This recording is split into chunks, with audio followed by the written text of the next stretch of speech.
Well, something's going on over at Wizards of the Coast, over at Hasbro regarding Dungeons and Dragons. Gary Khan announced that Luke Gygax is coming back into the Dungeons and Dragons franchise. Luke is, of course, another one of Gary Gygax's.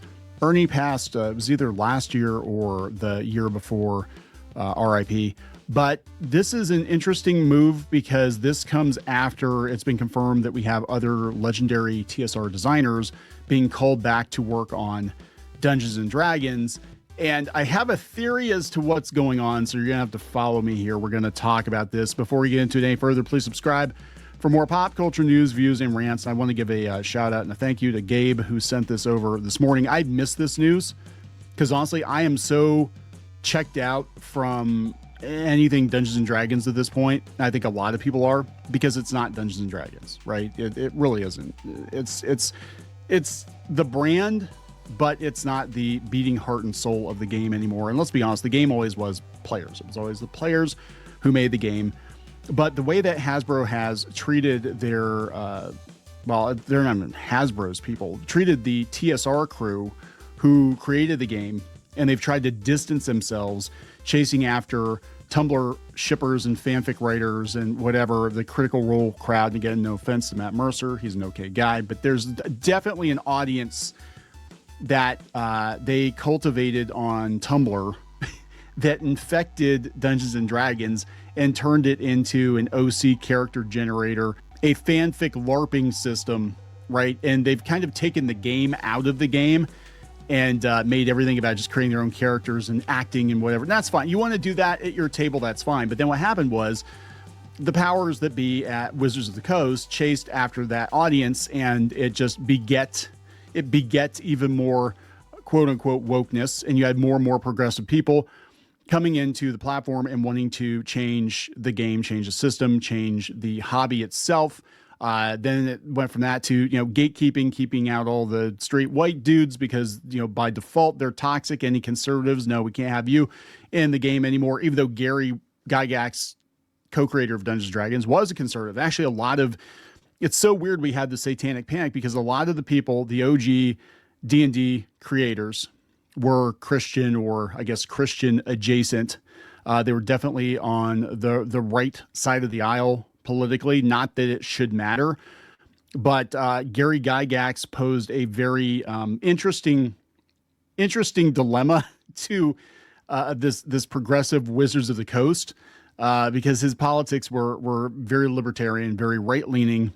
And they tried to denounce him, or at least bury him. It was so weird. When I saw at Gen Con did, they had like a round table with their mods there, and they were clearly younger Tumblrites, and they couldn't even pronounce his name correctly, because I don't think his name is uttered very much in the halls of the convention that he created. Gen Con, he created that.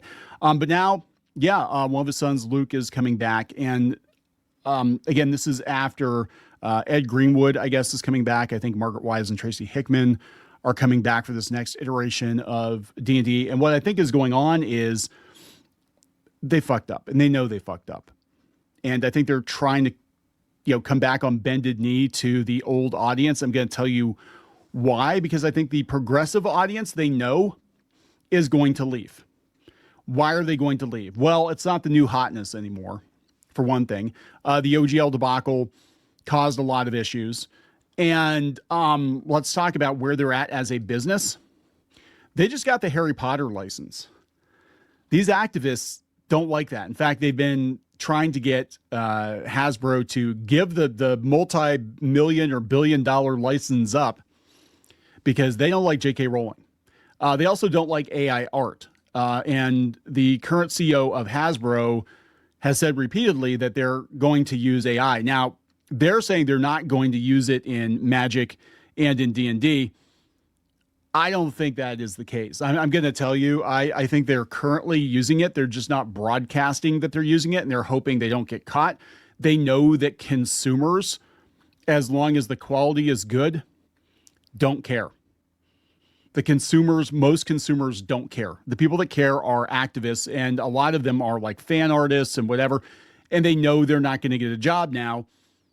painting magic cards if the robot can paint the magic cards, right? And for the amount of work that they have to produce because it keeps slamming out the Universes Beyond sets, they're going to use AI. They're going to cut corners, right? I think this is why we had a whole bunch of people get gone last year and the year before. And you look at, you know, kind of the landscape right now. They had that 5.5 or whatever the hell they're calling it, 2024 edition of D&D. It did not sell well as far as I know, because they would not be rushing out another version of Dungeons and Dragons. But now they're doing it like seasonal, like Magic the Gathering, I guess.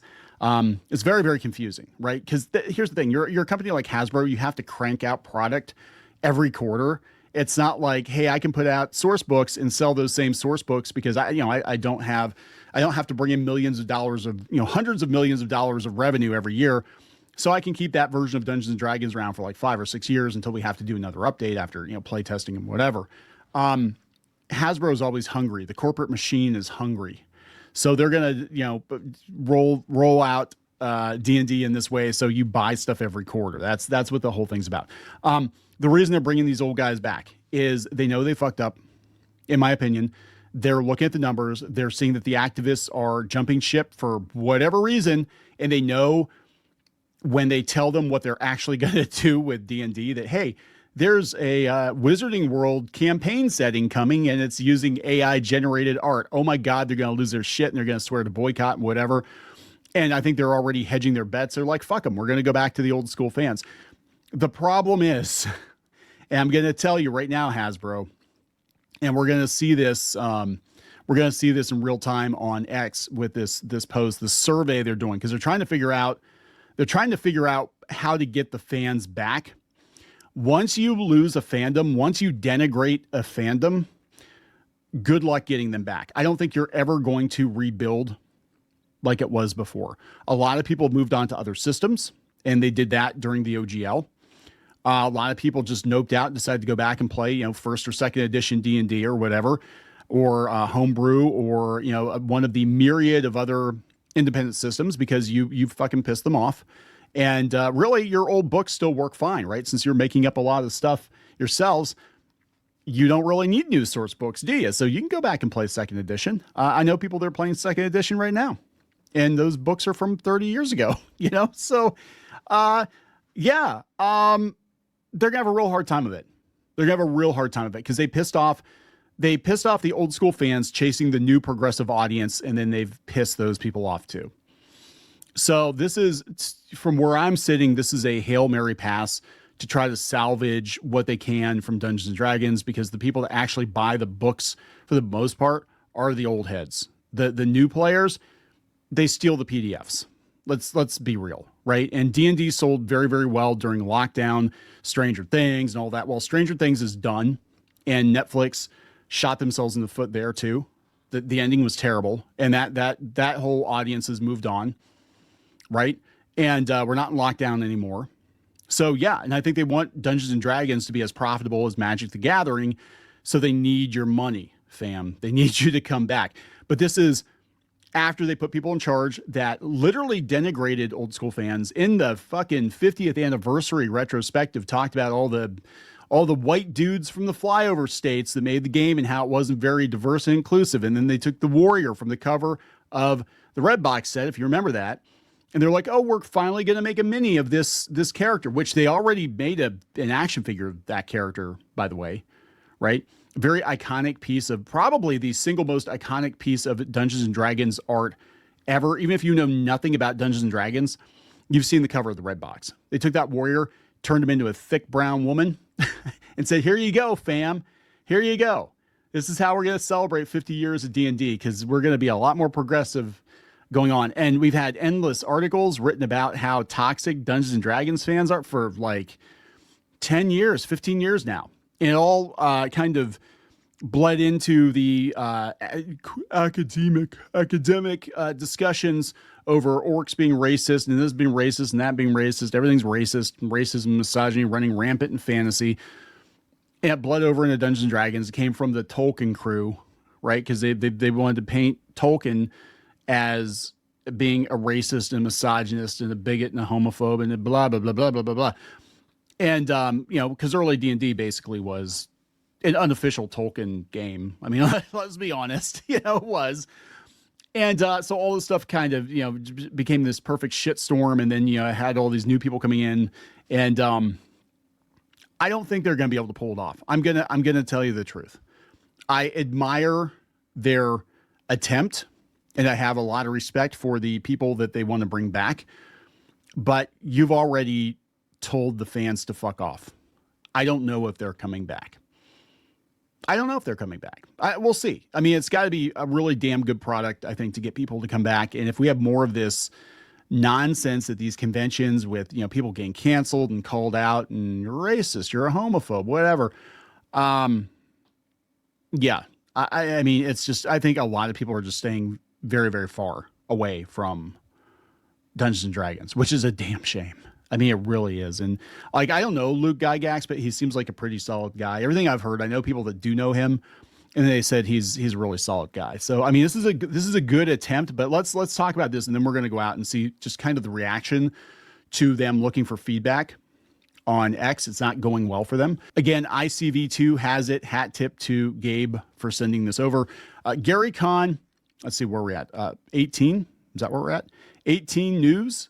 D&D design team brings Luke Gygax back into the franchise. Head of D&D franchise as a Dan Ayub addresses recent release information delays, the hobby channel, and future plans. Okay.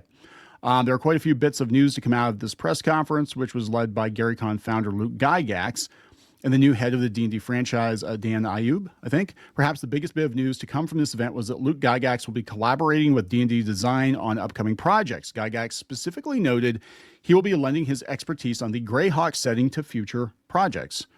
Oh my gosh, guys.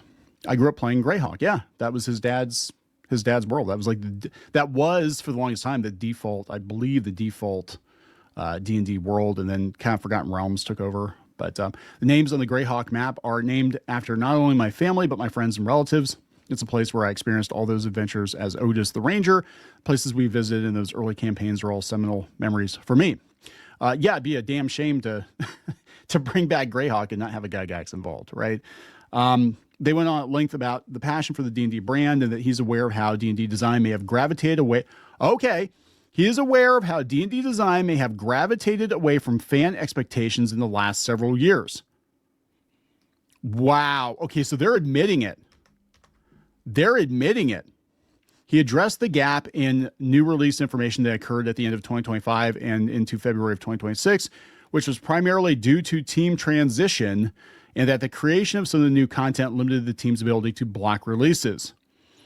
They also committed to an annual unveiling of the next year's D&D lineup at Gen Con. He addressed plans for the new season model of D&D, which span roughly 3 to 5 months, depending on the product release. Yeah, this is, I mean, that's a whole thing. They want D&D to be like Magic, where there's always new product. If they can't get people to subscribe to D&D Beyond like they like and do the virtual tabletop, which was a huge fucking disaster, then they're going to try to get you this way. Like, we need recurring revenue, so we're going to put new stuff out every... That's my opinion, just as a marketing guy. Like, this is this quarter's release. You know, we're going to do Dark Sun, or we're going to... Yeah, good luck with that. In current year, good luck with that. Yeah, we'll see. For retailers, Ayub reaffirmed the company's dedication to publishing print copies of D&D books. He reaffirmed the D&D brand's commitment to supporting retailers. The hobby channel is the beating soul of D&D. I think it's something we've lost sight of a little bit. We've started sharing plans with retailers, and our plans to support retail. Part of the plan behind Seasons was to help support retail. This is really interesting. Now, they do have a new boss, and this guy actually looks like a guy that would be in charge of D&D, right?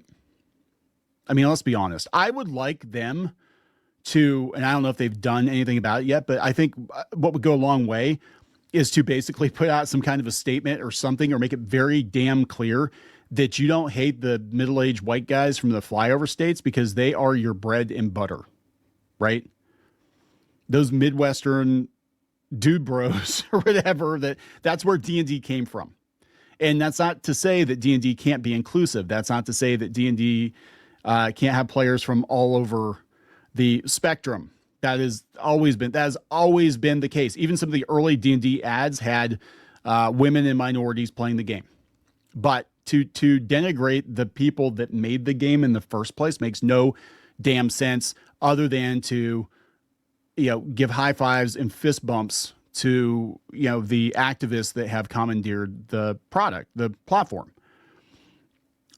They've taken over the hobby. Tabletop, I gotta tell you, I don't even like Tabletop. That whole scene like scares the shit out of me, because the only active violence I have seen in the nerd space, like actual active violence, was when Jeremy Hambley from the Quartering got punched at Gen Con by a dude who didn't like his videos. I mean, that's just insane. I've seen people get death threats from some of these people. I've seen them try to kick people out of conventions or get them blacklisted. We're seeing all the nonsense going on now with the Harry Potter, where the Hasbro CEO basically had to come out and say, yeah, we're not canceling Harry Potter. Tough shit. We paid good money for this license. Tough shit. They bullied, these same people have bullied smaller publishers out of publishing Harry Potter content. Or if they publish the Harry Potter content, they're making them give that money to trans charities or whatever. Like they bully these people. You don't have to like Harry Potter. Nobody's telling you have to like J.K. Rowling. I mean, personally, I think she should lay off of Twitter. She's not doing herself any favors, but people, normies like Harry Potter. It's still selling very, very well. There's all kinds of new brand deals all over the place with Harry Potter. So no, Hasbro, being a for-profit corporation, isn't going to say, yeah, we just dropped, hundreds of millions of dollars on this license and we're just not going to use it because it's going to make a handful of people feel bad. Yeah. Get out of here with that shit. They're going to be like, we spent good money on this. We're going to make money. Right. And they're also going to use AI. And they know these activists are going to be against it. So they're trying to hedge their bets right now. But just to show you where the D&D brand is, this is coming from Wizards itself, Wizards D&D on X. They said, adventurers, we need your insight. Share your thoughts in our latest D&D survey. Okay. Dungeon Delver says, return to things that people still enjoy playing, yet you bury or treat like an embarrassment. Yeah, the old school stuff they do. They put disclaimers on everything. This was probably racist because racist white men worked on it back in the 70s and everything was racist. The comments section. A gentle reminder of where it all came from, says the Fellowship of the Thing. Yeah, Dave Arneson. Yeah, Dave Arneson does get forgotten a lot. He does. Everything comes up Gygax, right? Get back to basics. Timeline Cleanse, which is your favorite gaming book? There we go, guys. Here you go. Dungeons and Dragons. What could Wizards of the Coast do to improve your opinion of where we're headed with D&D? What did he say? Sell D&D, release it to the public domain. You have proven you have zero concept of what this game is about, and there's no one in your company who does. Barring that, publicly fire every single person on your design staff and marketing staff. You become infested with a cancerous cadre of people who chase trends and follow the Excel spreadsheet experts who have never once in their lives contributed anything to any known product set. This is why they're bringing these guys in to validate what they're doing.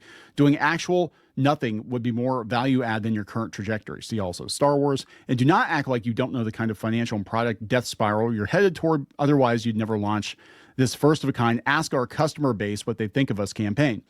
This is from one who left D&D and went to Pathfinder after the debacle of 4th edition, came back for 5th edition. You spit in my face with the 2024 edition, so I'm done. I'm not coming back, not unless I see seismic shifts at WotC and D&D that make Pompeii look like a mild tremor. Damn, that is from Ponywan Kenobi. Loreforge Gaming. My feedback, embrace variety instead of homogenization. Not every product needs to be designed for every player. Dang it, I forgot to add, black folks aren't orcs, you racists. Yes, I was scathing. I also have no idea what any of these are except for Critical Role. I'll try the exit. So this is what, you watch any of the actual play shows. Yeah, no, so this whole space is collapsing. Dungeons and Dragons channels that were actually doing really well 5 or 6 years ago, again, during the lockdown, they're dying. They're dying. Their numbers are atrocious. And there is a split. There's the NU fans that came in with Critical Role and Tumblr and all that shit that want, gay coffee shop baristas in the realms, whatever. You do you, boo. It's your table. You do you. But they want that canonized. They want prom. They want wizard prom. But they don't want Harry Potter. But they want everything. They want to get right up against Harry Potter, but not quite Harry Potter because they don't want to give that bigot any money. This shit's dying. it's dying because you killed the brand. You chased off the bread and butter. Like it's good. It's from a business perspective, it's always good to cast a wider net to try to get more people, more potential customers, but not to the exclusion of driving everybody else off, which is what these motherfuckers did. You basically said, we don't need you stinky old men. Same with comics. See also Star Wars, see also Marvel. They all did the same thing. They really truly thought that purple-haired activists from Portland, that there were enough of them, you know, the ones who torrent everything and don't actually buy shit. They complain online, they talk about it, but they don't actually buy shit. They thought that there were enough of them to replace the hardcore fans who have bought, you know, every book for the last 30, 40 years.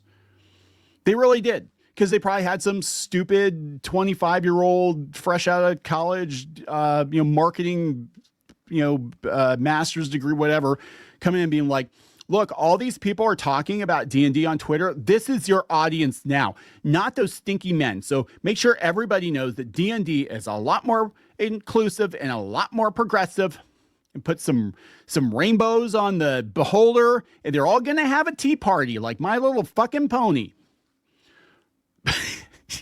It's like, yeah, I think it might be too little too late. I don't know. It's definitely, most people have moved on, or they moved back. They've gone back to older editions.